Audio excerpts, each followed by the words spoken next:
Bon, juste une petite capsule un peu différente que d'habitude. C'est un blabla, un peu, une petite discussion qu'on a eue avec Zoé avant de commencer à faire des capsules et en fait, bah, on a trouvé que c'était pas mal ce qu'on racontait.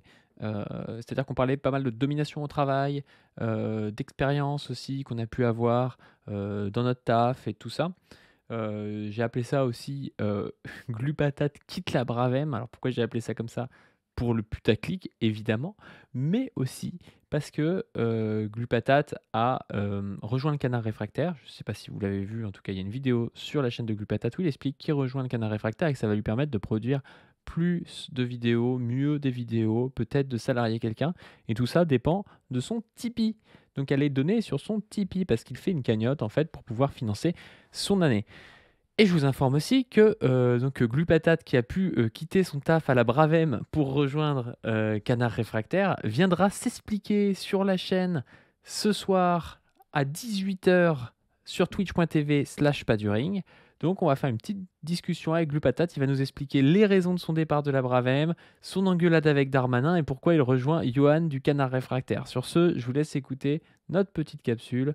Et je vous dis à plus. Et n'oubliez pas, comme d'habitude, de donner aussi sur notre Tipeee et de vous abonner à cette chaîne et à la chaîne principale et à celle de Docteur-Zoé-sur Twitter. Sur ce, je vous dis à plus. Attends, Zoé.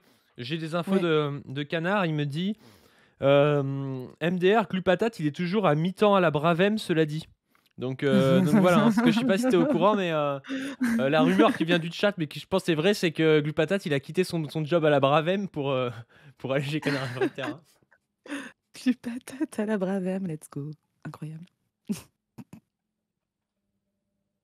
Putain, sacré Glupatate. Bah, très bon Glupatate, très bon recrutement du Canard.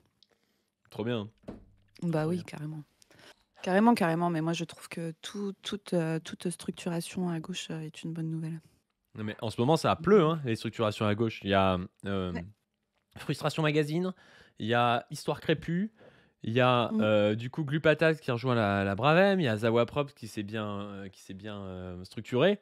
Il y a nous Ouais, qui sommes en train de nous structurer, mais on n'a pas encore sorti les bails, mais ça va pas tarder. C'est vraiment cool, tu vois, qu'on se ouais, structure comme ça on parce prévoit des que, trucs. ouais, parce que l'objectif, tu vois, c'est de pouvoir peser. Et en fait, on est en train tous de faire ce que n'ont jamais été foutus de faire les droitards. Exactement. Exactement. Alors eux aussi, les droitards, tu vois, il y a eu structuration avec VA+. En fait, les droitards, ils ne se structurent que quand il y a une puissance d'argent bourgeoise très puissante qui donne des gros moyens. Tu vois, la chaîne de Georges, etc. Il est toujours en partenariat avec VA+, je crois. Georges, je sais pas quoi là. Non, je me trompe. Allô? Je t'entends, ouais, mais je croque. Ah oui, c'est que tu bouffes en même temps. C'est une tartine ou pas? Parce que je te vois pas. Mm. Non, j'ai des Mm. légumes et du pain, mais je vais finir là. Mhm. Let's go. Jordi, ouais, c'est ça, Ordali. Tu vois, Georges Jordito, là. Lui, en fait, eux, ils arrivent à se structurer quand tu as quand t'as une grosse puissance d'argent en face. Et d'ailleurs, putain, moi, je me dis, si on avait les moyens qu'ils ont, on ferait des trucs tellement mieux, putain. Vraiment. Hein. Parce que tu vois, la majorité des gens, enfin, il y a des gens qui se professionnalisent à gauche dans, on va dire, la production de contenu militant sur Internet. Mais tu vois, nous, par exemple, c'est pas notre taf. Hein. Enfin, nous, on fait ça, là, voilà, c'est mon jour de repos. Enfin, on fait ça sur du temps perso à côté. Alors moi, je pense que ça a aussi un intérêt de ne pas être dépendant financièrement de ton militantisme et du coup de pouvoir garder comme objectif principal un objectif politique et militant et pas un objectif, on va dire, bah, de payer ton loyer, de faire bouffer ta famille, enfin ce qui est normal encore plus. Après, moi, je peux capter aussi qu'il y a des gens qui ont envie de vivre de ça. Moi, j'ai la chance d'avoir un métier qui est cool à côté, que j'aime, dans lequel je suis bien payée, etc. Donc, je suis aussi consciente que c'est... Enfin, si mon alternative, c'était les tafs que j'ai fait bah, pour manger à une époque, genre du centre d'appel, trier des pommes dans une usine de pommes, machin, ouais, je pense que j'aurais peut-être plus un objectif de vivre de ça. Oui, et puis tu sais, ça dépend aussi des rémunérations, tu vois. Ouais. Moi, tu vois, j'ai un salaire qui est un peu variable parfois, parce que des fois j'ai des heures sup en gros. bah, du coup, je me retrouve à gagner des fois bien ma vie, tu vois, enfin vraiment, vraiment pas mal du tout. Et puis des fois, je gagne genre un SMIC avec 200 balles en plus, tu vois. Et je récolte quand même 1500 balles sur Tipeee, plus les pubs et tout. Moi, je comprends que des gars se disent, vas-y, je vais tout garder pour moi, me faire un giga salaire et tout, parce que la réalité, c'est qu'un type comme Psychodélique ou comme Cro-Blanc, il gagne 10 000 € par mois, je pense, tu vois. Ouais. Surtout qu'en plus, Oui, Cro-Blanc, il oui, vend du oui. CBD en plus, tu vois. Donc c'est vraiment, c'est pas pareil quand Ils vendent dans du ton CBD. métier. Oui, il fait des pubs pour du CBD, Cro-Blanc. Ah bon? Bah, Cro-Blanc, je pense, que c'est une espèce de complexe d'infériorité par rapport aux banlieues. C'est-à-dire, il fait du rap, il essaie de vendre de la bœuf un peu, mais non, mais c'est vrai, hein. Il fait du sous-rap et il vend de la sous-bœuf. C'est exactement ça, tu vois. Et Incroyable. donc du coup, voilà, tu vois. Et sauf que moi, je pense dans ma perspective de carrière, je vais gagner vraiment très bien ma vie, tu vois. Donc il y aura pas de problème. Sauf qu'en fait, si tu veux, quand tu gagnes, ouais, tu gagnes un SMIC dans un boulot, même dans un boulot bien, mais dans un boulot dur et tout, je comprends que tu finisses par te dire ah ouais bah youtubeur je vais gagner 4 5 6 000 balles par mois, c'est pas pareil, tu vois. C'est pas T'as Ouais. pas du tout le même objectif de vie. Toi t'as jamais, je pense dans ton idée, jamais tu te dis: «Ah ouais, mes enfants, peut-être que je vais pas pouvoir leur payer le sport cette année», tu vois? Quand tu gagnes C'est ça. 1 400 et que tu as un loyer qui coûte 800 balles par mois, c'est pas la même chose, tu vois? Non, mais clairement, quand tu es extrait de comment dire? De l'obligation juste, de survie, tu vois? Quand tu sais que tes trucs de survie de base, et dans la survie de base, il y a aussi le fait, de pouvoir, te payer des loisirs. Ça fait partie de la survie de base, hein, de ne pas, passer, la totalité de son argent que dans des trucs genre payer ton chauffage, payer ton essence, payer, ton logement. Enfin, voilà. Quand tu es extrait de ça, tu es dans une position tellement confortable. C'est pour ça que nous, la lutte politique, c'est que tout le monde soit dans cette situation-là, que tout le monde soit extrait de l'obligation de survie, et puis du coup de l'obligation de te retrouver à faire des trucs que tu as pas envie de faire, qui te font chier, des boulots, qui ont pas de sens pour toi, où tu te fais exploiter, où tu te fais maltraiter. Enfin moi j'imagine, hein, tu sais que moi dans les expériences de taf que j'ai fait, j'en ai fait pas mal, genre, centre d'appel, je l'ai fait 9 mois, à 25 heures semaine, tu vois? À côté des études. Et j'avais fait de l'usine aussi, j'ai fait des trucs où j'ai vendu des fringues dans des magasins, enfin voilà. Et je me suis rendu compte que mon critère principal, alors autre que, ta rémunération qui te permet de vivre à côté, mais c'est, que le temps passe vite, tu sais? Ah Que oui. tu vois pas le temps passer. Moi, j'ai trouvé que c'était une torture absolue d'arriver au taf et de te dire: «Putain, j'ai 8 heures à passer ici». Et tu sais, d'essayer de pas regarder la montre pendant, genre, tu sais, dans ta tête, il s'est passé 2 heures et en fait, tu regardes la montre, il s'est passé qu'un quart d'heure et tu as envie de crever, quoi. Et ça, vraiment, ça,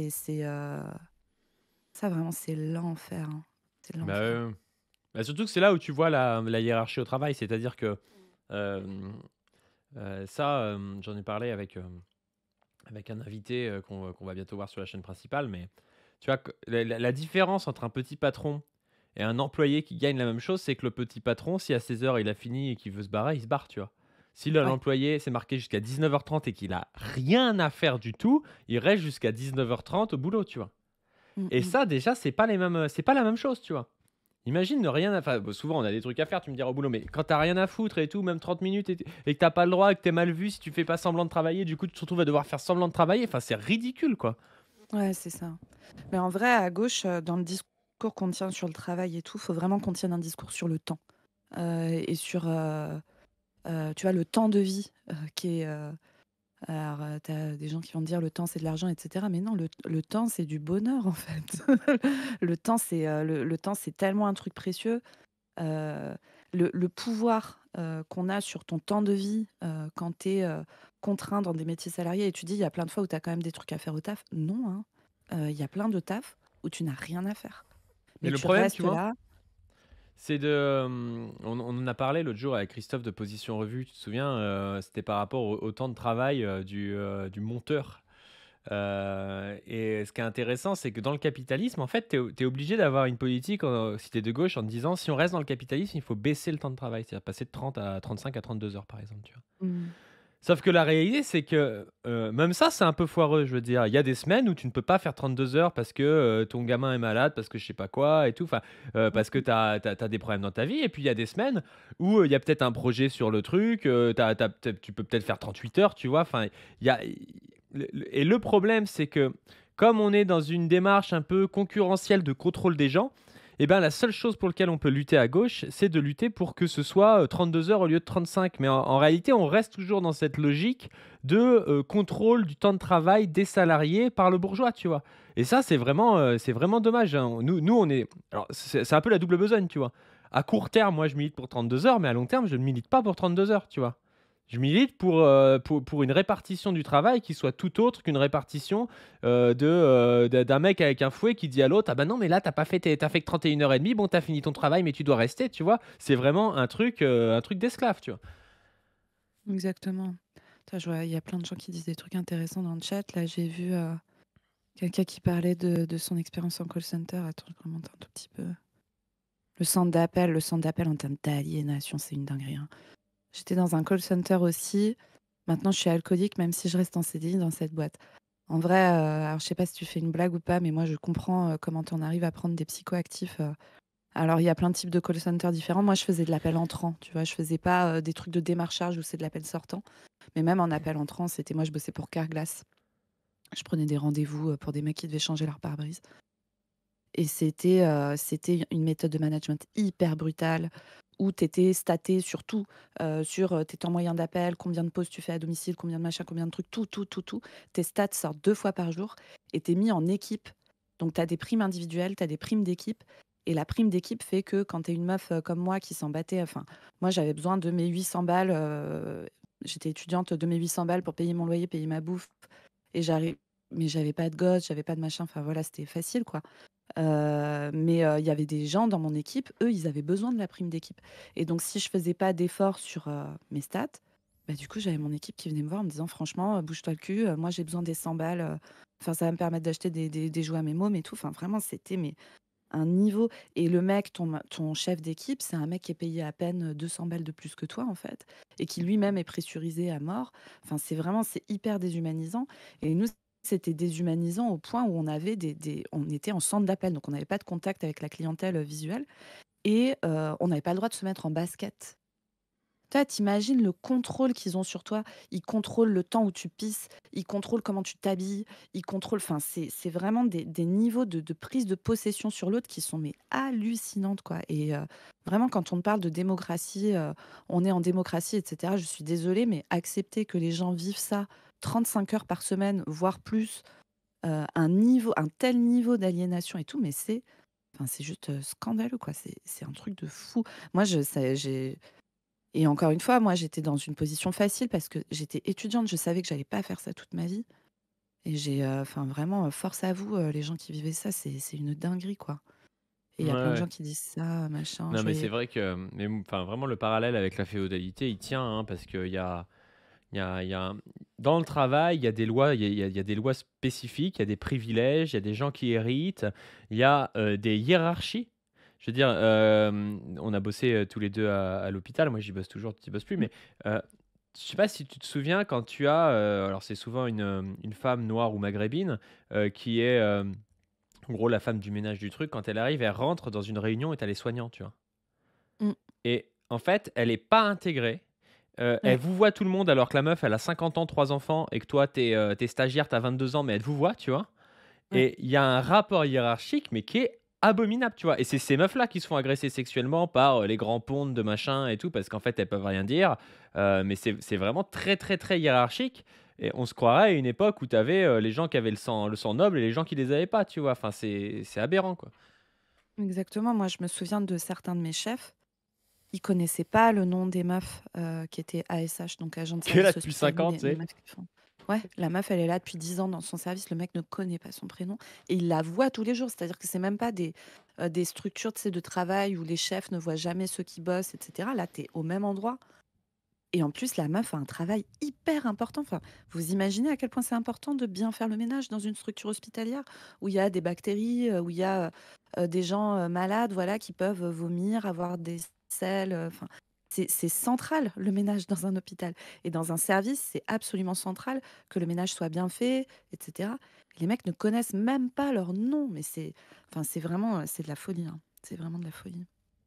Ouais, c'est le fameux truc où, tu sais, au lieu de dire, au lieu de demander à la personne, ouais, parce que des fois, il y a pas de honte. C'est vrai que, bah, elles sont habituées à faire un truc, c'est leur job. Alors, on pourrait critiquer la répartition des jobs, mais toi, quand tu es habillé, tu habillé en civil ou je sais pas trop quoi et tout, et que la personne, elle est, et que la personne, elle a sa tenue de travail pour faire ça, pour nettoyer, je sais pas, tu parles du vomi ou je sais pas trop quoi, des trucs biologiques et tout. Ouais, Mais ce que je veux dire, c'est que normalement, si tu es quelqu'un de normal, tu lui demandes en lui disant s'il te plaît, machin, même tu peux ouais. lui expliquer un peu la situation pour qu'elle comprenne pourquoi est-ce qu'on en est là. Alors, il y a le secret médical et tout, mais tu vois le truc.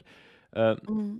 mais souvent, en fait, ça donne des trucs genre, «On fera ça», tu vois? Genre, je sais pas si tu déjà entendu ça, tu sais? Genre le nom de la personne est même pas cité, c'est Oui, c'est ça. et Ça sera nettoyé. ouais, c'est ça, ça sera nettoyé, Ouais, tu sais? Genre la ouais, ouais. personne, elle est à côté, elle comprend que le «ça sera», c'est elle, en fait, tu vois? Oui, c'est Enfin, ça, c'est c'est un un robot, enfer. quoi. C'est un robot et tu sais, tu parles de secret médical et tout, enfin, en vrai, les ASH, elles ont un vrai rapport avec les patients aussi, Bien sûr. parce que quand elles viennent, faire le ménage de la chambre, que le patient il est hospitalisé, bah, c'est un moment où ils discutent. C'est un moment où les patients, ils peuvent lui confier des choses et cetera et moi, il y a plein de fois où les patients me disent: «Franchement, le personnel était» alors malheureusement, il y a plein de fois où ils sont un peu maltraités à l'hôpital, mais il y a aussi plein de fois où, les patients, quand moi je les vois en sortie d'hospitalisation, et ils me disent: «Bah, voilà, bon, j'ai vu que c'était dur, elles ont plein de boulot et cetera, mais franchement, je suis tombée sur des gens super et tout» et en fait, quand je discute avec le patient, il me parle de l'ASH, il me parle de l'agent de service hospitalier parce que en faisant le ménage, elle a pris le temps pour discuter avec lui, qu'elle a regardé les photos de ses enfants sur son téléphone.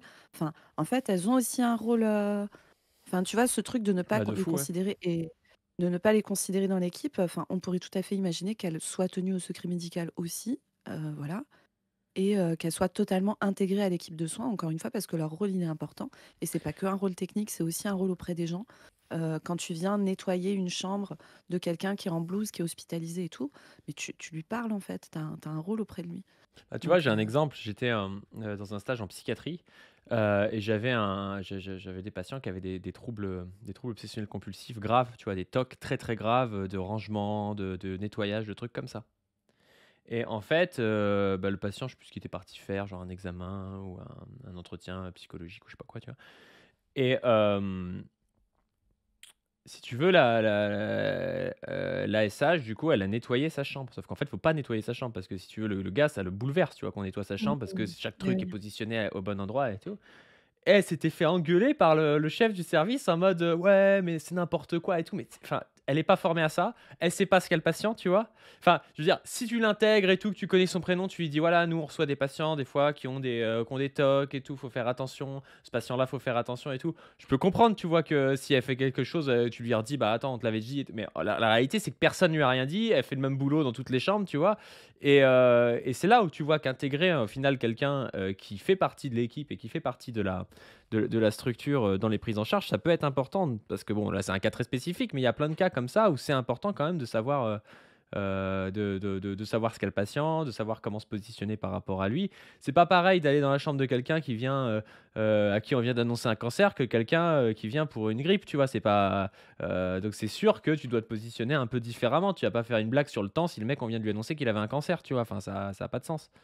Exactement et tu sais, ça rentre vraiment, on va faire les marxistes là, mais dans la division du travail, en fait, tu sais? Dans ce truc que, voilà, plus la division du travail est faite, plus en fait, les personnes perdent le contrôle aussi sur leur travail et sur leurs tâches et cetera et ça rentre vraiment là-dedans, dans le soin, enfin, on n'arrête pas de le répéter quand on en parle, mais on gagnerait tellement à décloisonner les différents métiers soignants, et à vraiment penser notre travail comme un travail d'équipe avec des compétences différentes qui sont complémentaires et éventuellement quelqu'un qui fait un travail de coordination entre ces personnes et cetera.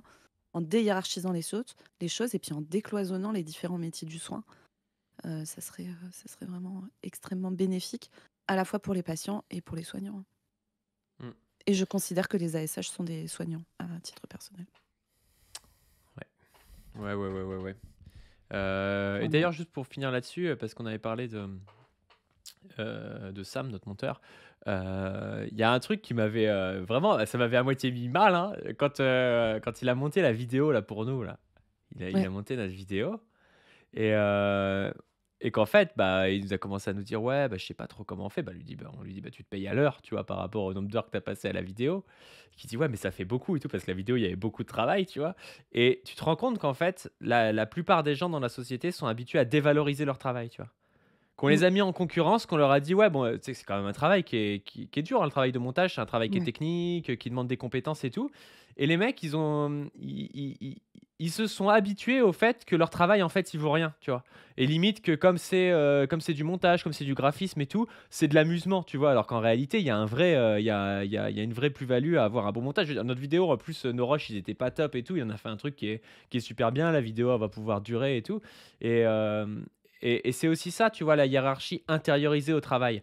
Au-delà du fait d'avoir un salaire différent, donc que tu peux consommer différent, ton salaire, il montre ou non ton efficience relative, tu vois. Est-ce que, Mm. enfin, ton efficience, tu vois, est-ce que c'est digne ou pas ce que tu fais? Est-ce que ce que tu fais, c'est noble ou pas? Quand on te paye 40 euros de l'heure ou qu'on te paye 10 euros de l'heure, c'est pas pareil.